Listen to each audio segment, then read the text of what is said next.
बिस्मिल्लाहिर्रहमानिर्रहीम अस्सलाम वालेकुम। I hope students you all are fine.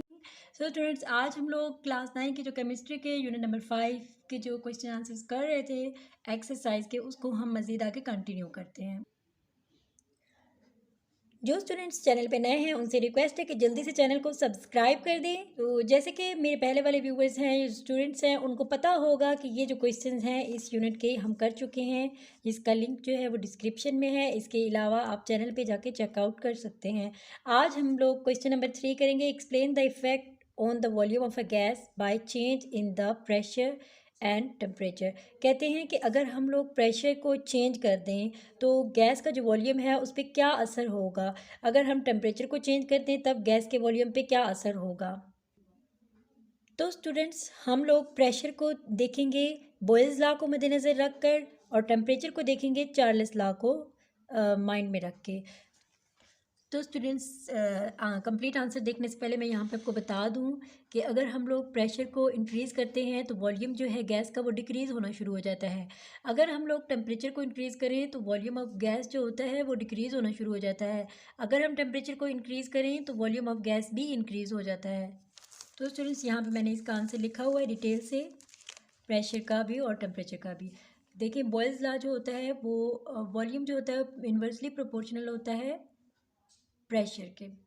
यहाँ पे यही बात लिखी हुई है कि जो वॉल्यूम होता है गैस का, ठीक है, वो इन्वर्सली प्रोपोर्शनल होता है। इस साइन को हम इन्वर्सली प्रोपोर्शनल कहते हैं। तो इन्वर्सली प्रोपोर्शनल होता है प्रेशर के। जब हम लोग प्रेशर को इंक्रीज़ कर देते हैं तो वॉल्यूम डिक्रीज़ हो जाता है, और जब हम लोग प्रेशर को डिक्रीज़ करते हैं वॉल्यूम जो है वो इंक्रीज़ हो जाता है। सो स्टूडेंट्स, आपने नोट किया कि ऑपोजिट हो रहा है, कि यानी कि जब हम प्रेशर को बढ़ा देंगे तो वॉल्यूम कम होना शुरू हो जाएगा, और अगर हम प्रेशर को कम कर देंगे तो वॉल्यूम बढ़ना शुरू हो जाएगा। तो स्टूडेंट्स, यहाँ पे टेम्परेचर को भी देख लेते हैं कि according to Charles law volume जो होता है वो इन्वर्सली प्रोपोर्शनल होता है टेम्परेचर के। यहाँ पे फर्स्ट लाइन ये लिखी हुई है, volume of the gas varies directly with the absolute temperature.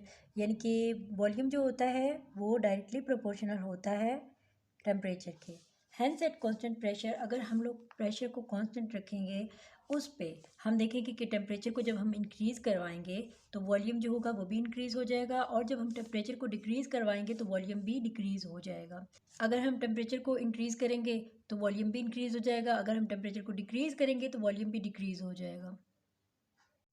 Now students, question number 4 is explain the following properties of gases. Gases की जो प्रॉपर्टीज़ हैं इनको एक्सप्लेन करें, डिफ्यूजन और effusion. So diffusion, the movement of molecules from a higher concentration to a lower concentration is called diffusion. Molecules of gas diffuse in all direction. For instance, if perfume is sprayed in one part of a room, soon it diffuses so that we can smell it everywhere in the room. Diffusion का मतलब होता है movement जो होती है molecules की एक higher concentration से लोअर कंसंट्रेशन की तरफ, उसको हम लोग डिफ्यूजन कहते हैं। यानी कि ज़्यादा एरिया से कम एरिया की तरफ जो मूवमेंट होती है मॉलिक्यूल्स की, उसको हम लोग डिफ्यूजन कहेंगे। अब इसका ये होता है कि मॉलिक्यूल्स जितने भी होते हैं गैस के, वो हर तरफ मूव कर जाते हैं। इसकी एक सिंपल सी एग्जांपल है, अगर आप परफ्यूम को जो है वो रूम के एक कोने में जो है वो आप स्प्रे करते हैं, ठीक है, वो क्या होता है कि जो उसकी स्मेल है वो पूरे रूम में फैल जाती है। इसको हम लोग डिफ्यूजन कहेंगे। Now part B is effusion. It's the escape of gas molecules through the hole one after the other without collision is called effusion. For example, air slowly escapes from a tire pinhole. तो इसका मतलब ये है कि जो gas molecules हैं उसकी movement जो होती है वो एक होल के थ्रू होती है, बगैर किसी टकराव के, ठीक है। इसकी एग्जांपल जो है वो पंचर टायर है। जब टायर पंचर होता है तो एयर जो है वो स्लोली स्केप होती है उस टायर के होल से। Now students, question number 5 is explain the terms evaporation, vapor pressure and boiling point. First of all, we see evaporation. Conversion of a liquid to a gas or vapor is called vaporization or evaporation. Evaporation is a cooling process. Liquid evaporate faster when heated. Evaporation का मतलब होता है कि liquid जो होता है वो convert हो जाता है गैस की फॉर्म में या वेपर्स की फॉर्म में, उसको हम लोग एवोपरेशन कहते हैं, और इस प्रोसेस को हम लोग वेपोराइजेशन भी कहते हैं। एवोपरेशन जो एक कूलिंग प्रोसेस है, लिक्विड तब ज़्यादा एवोपरेट करते हैं या इस्केप करते हैं जब टेम्परेचर जो होता है वो बहुत ज़्यादा होता है। मिसाल के तौर पे इसकी एग्जांपल ये ले सकते हैं कि जैसे कि आप किसी पॉट में पानी डालें और आप उसको धूप पे रखेंगे, तो जैसे जैसे उसका टेम्परेचर, जैसे धूप ज़्यादा होती जाएगी तो हीटेड मतलब वहाँ पे टेम्परेचर ज़्यादा होता जाएगा, तो वो जो लिक्विड के मॉलिक्यूल्स हैं वो इस्केप होना शुरू हो जाएंगे एयर के अंदर, एटमॉस्फेयर के अंदर। उसको प्रोसेस को हम लोग एवापोरेशन कहेंगे। So part B is vapor pressure. The pressure exerted by the vapors of a liquid in equilibrium with its liquid is called vapor pressure.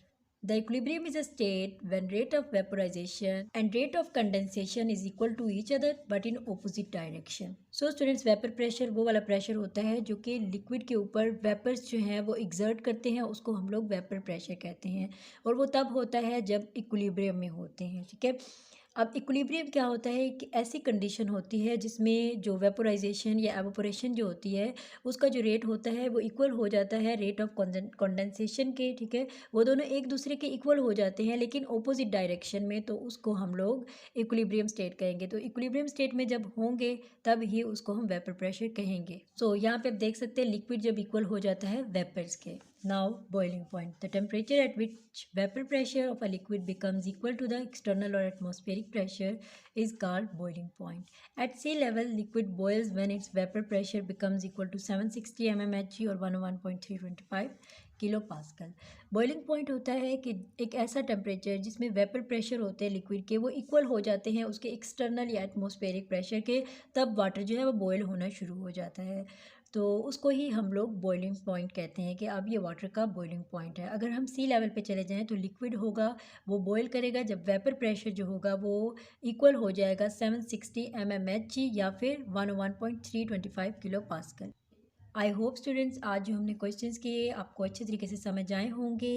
अगर आपका इससे रिलेटेड कोई क्वेश्चन है तो आप कमेंट बॉक्स में कर सकते हैं, और इसके बाकी जितने भी क्वेश्चंस हैं इंशाल्लाह नेक्स्ट वीडियो में शेयर करेंगे। मुझे अपनी दुआओं में याद रखिएगा, अपना बहुत सारा ख्याल रखिएगा। अल्लाह हाफिज़।